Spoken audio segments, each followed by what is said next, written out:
Election season is upon us and it is getting exciting.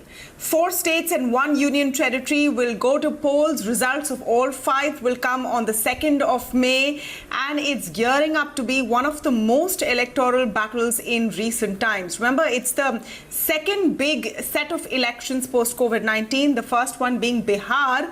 But this round is also exciting because of the larger-than-life political characters involved, whether it is Mamata Banerjee, Chief Minister of West Bengal on one end, the battle between the DMK and the AIADMK in Tamil Nadu on the other, or the question of whether the BJP will be able to hold on to Assam. Of course, the very interesting fight brewing in Kerala and Puducherry as well.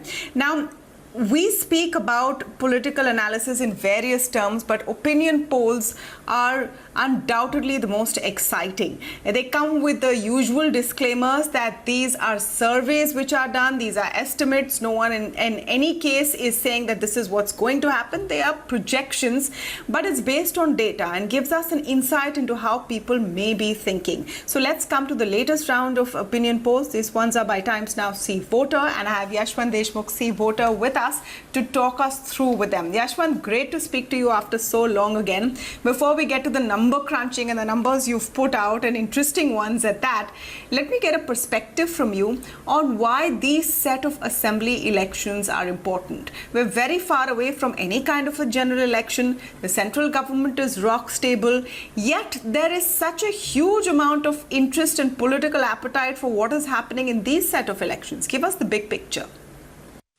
Well, the big picture wise, it's a huge number of assembly segments and the Lok Sabha segments that are, in terms of geography and in terms of sheer numbers. They are almost going to cover what? 30 plus 1 in Tamil Nadu, 20 in Kerala. That makes it 39 plus 1, 40 in 2060, and then 42 in West Bengal. So more than 100. Almost about 120 kind of a block. And that's a big number, if you look into that account. And West Bengal makes it special.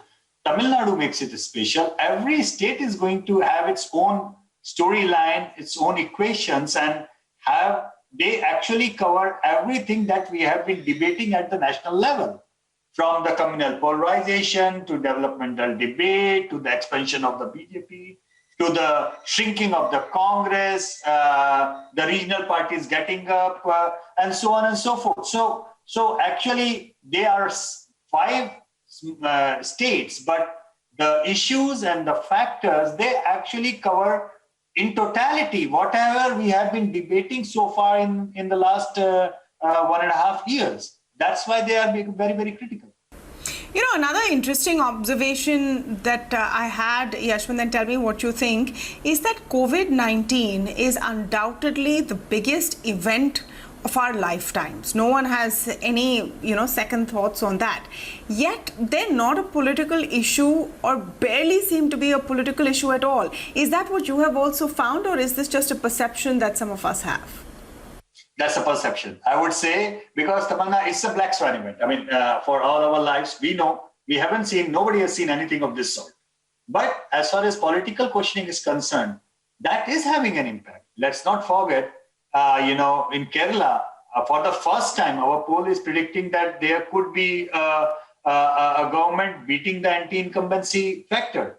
And that is only and only because that chief minister, that government is seen as somebody or some government which has worked wonderfully during the COVID crisis. So in that case, that chief minister in Kerala has converted that crisis into an opportunity, a political opportunity to work and wash off all the anti-incumbency sentiment that he had gathered in 4 years. In left front in Kerala got the beating in 2019 like anything.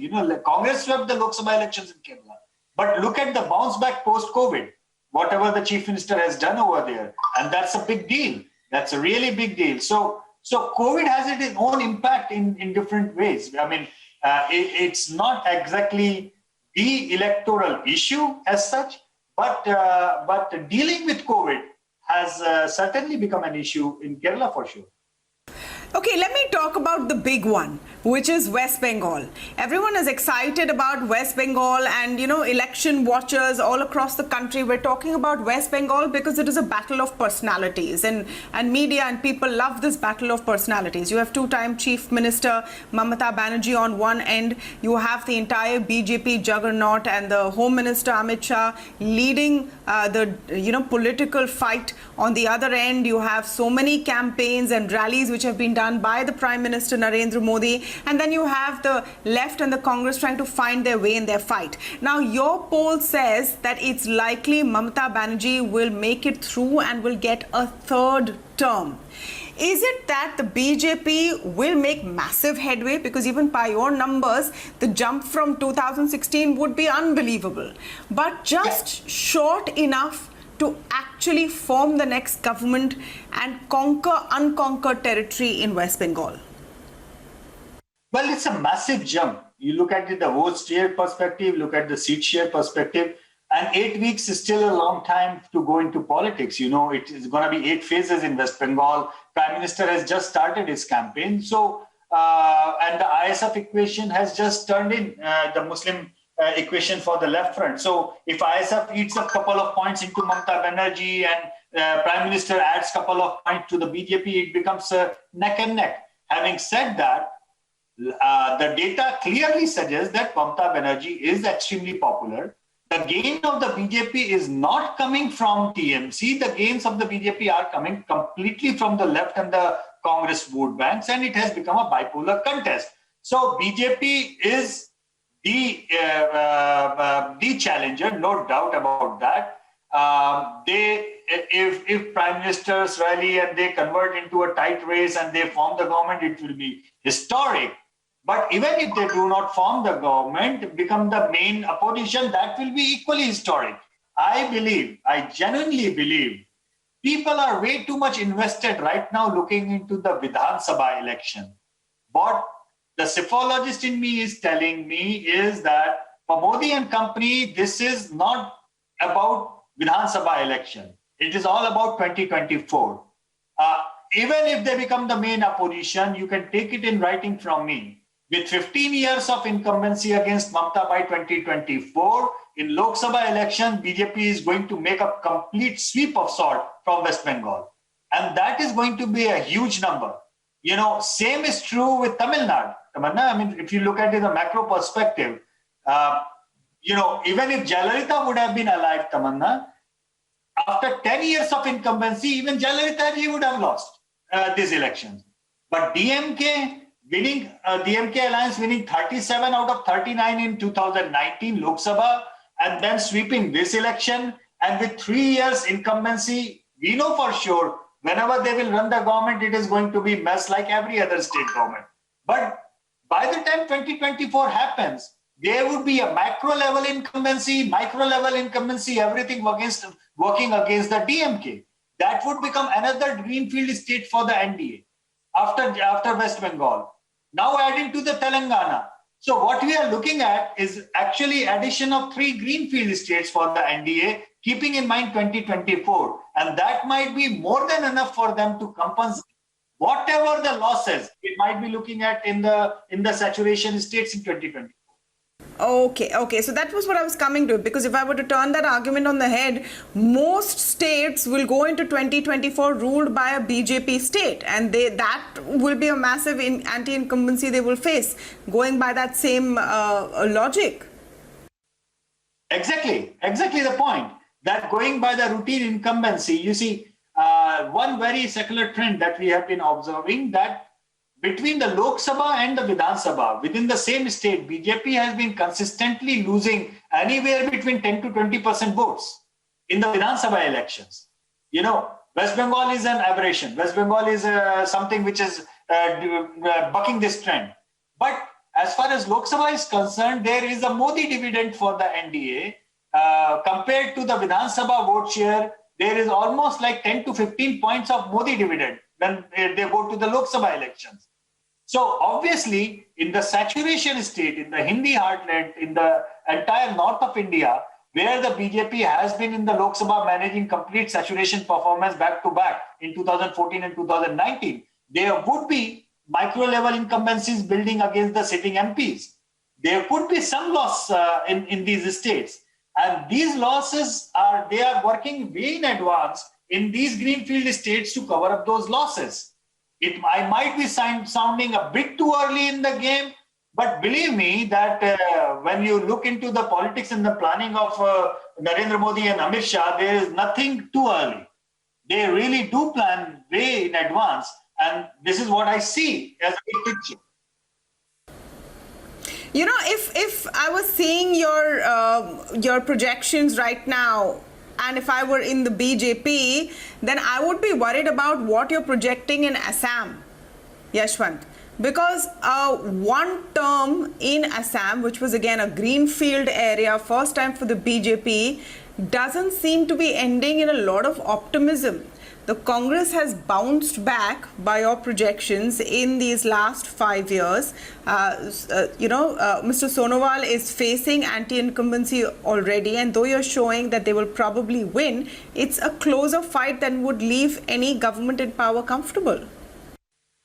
Well, on the macro level, it looks very close, Tamanna. But the scenario is different when you analyze Assam as on the regional weights. You know, there are two different Assam. One is the lower Assam, which borders Bangladesh, which is a Muslim majority region, and where AIUDF is a significant player with which the Congress has formed an alliance.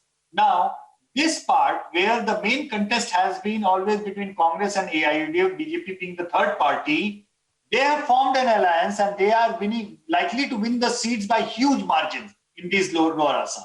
But while going with the very clearly branded Muslim party, Bengali Muslim party in lower Assam, the Congress has also risked a counter-polarization of the Hindu votes in the remaining Assam. And that is why the survey numbers are also looking at that. While BJP is trailing badly in the lower Assam, the margins of AIUDF and the Congress combined are going to be huge in lower Assam. The opposite is going to happen in the rest of Assam and certainly in the central Assam, where the BJP margin of victories are going to be huge purely because of the communal polarization.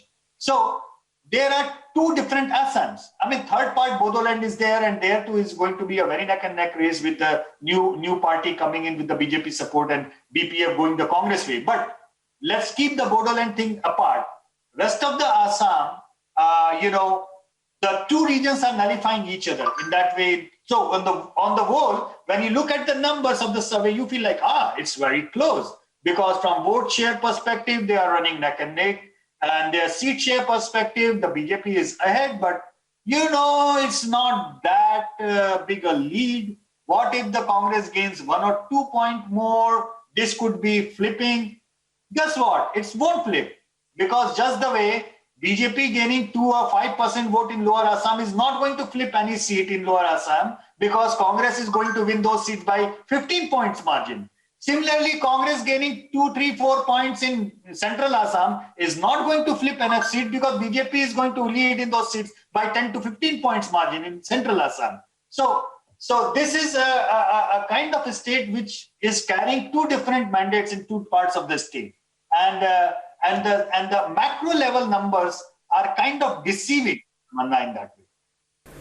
Very interesting, detailed analysis coming there from Yashwant Deshmukh of CVoter. Look, when we do politics, we like to do it with that sense of analysis and have political scientists on the show to explain it to us. It's going to be an exciting summer season of breakneck politics, and we'll keep bringing you the big picture as well as the finer details right here on the India Development Debate. Thank you so much, Yashwant, for joining us today. Pleasure. Thank you.